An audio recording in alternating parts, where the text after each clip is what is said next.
by the end of the 4th century, the Roman Empire was no longer the triumphant war machine that it had been in the previous centuries.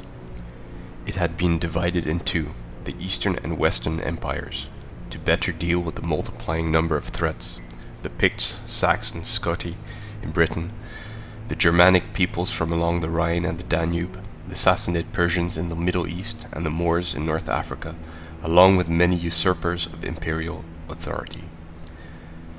This faction represents the forces of the Western Roman Empire, desperately defending its borders against the encroaching barbarian forces.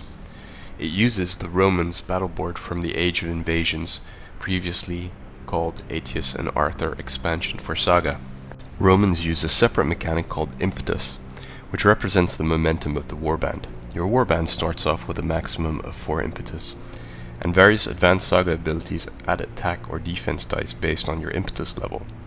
There are also abilities to restore your impetus. The Roman battle board is focused on defensive abilities, with a few offensive capabilities. You will aim to outlast your opponent with a combination of additional defense dice and rerolling saves. The board has 2 multiple unit activations, one for resting and another to activate up to 4 units, which receive bonus attack dice in the shooting or melee. This warband has a decent amount of options, including a war machine. The battle board meshes quite nicely with levy and rewards large units without shooting weapons if you are interested in using the Plumbata ability. The warband can be quite slow, so you can take some mounted Hearthguard and mounted Warlord to increase your threat range and engage smaller units hiding in the backfield.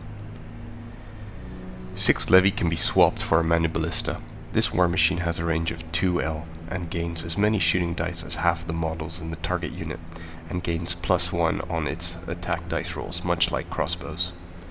It does suffer a fatigue after shooting and cannot move. The Warlord can be mounted or on foot.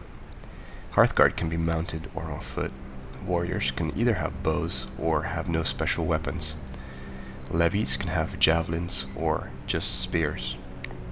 Finally, half the unit of levy can be traded out for a Maniballista. The Roman faction can hire 2 heroes of the invasions, which are called legendary units in the other source books. The first is Aetius, Magister Militum.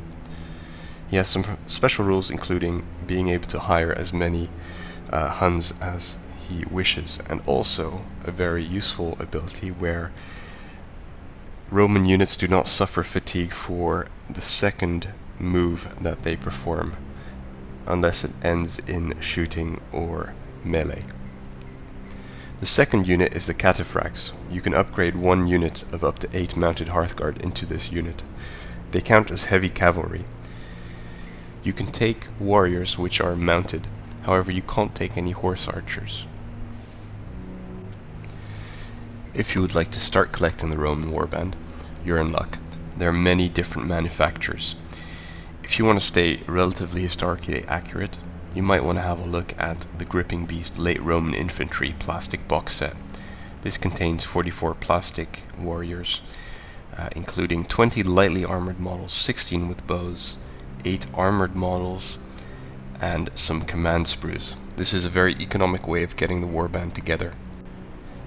If you're interested in mounted Hearthguard and a Warlord, Gripping Beast also produces a plastic box set with late Roman cavalry. Warbases produce some cheap MDF war machines. However, Warlord games also have extensive war machines. So it really depends on how much you want to spend and if you like the look of any particular model. Footsore Miniatures is one of my favorite manufacturers, and they cover this range extensively, including Cataphract models.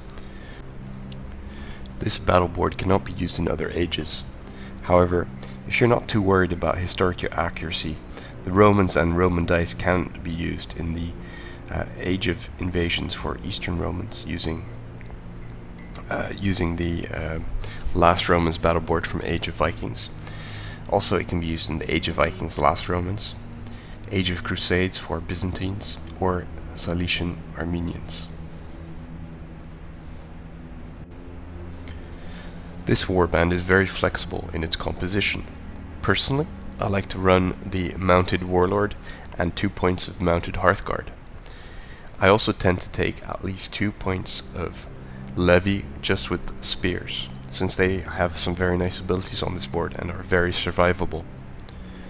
The remaining 2 points, I would suggest you have a look at taking some bow-armed warriors for some shooting.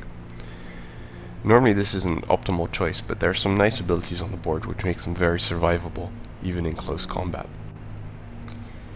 If you see your opponents using a lot of large units, for example of levy or mounted hearthguard, you might want to have a look at taking the mana ballista, since the number of attacks it gets is proportional to the size of the unit it is shooting at. This faction is quite forgiving to play, since it has a lot of defensive abilities, and you can't really go wrong on any of the choices of your units. You're not going to get any explosive damage output through this board, but it's a nice board that manages to cover all of its bases. In addition, I find the impetus management system very interesting, and adds something that none of the other warbands has. So if you like the sound of this, you'll probably enjoy playing Romans. Also, some of the miniatures made for this faction are some of the most interesting ones to paint, and very iconic of this time period.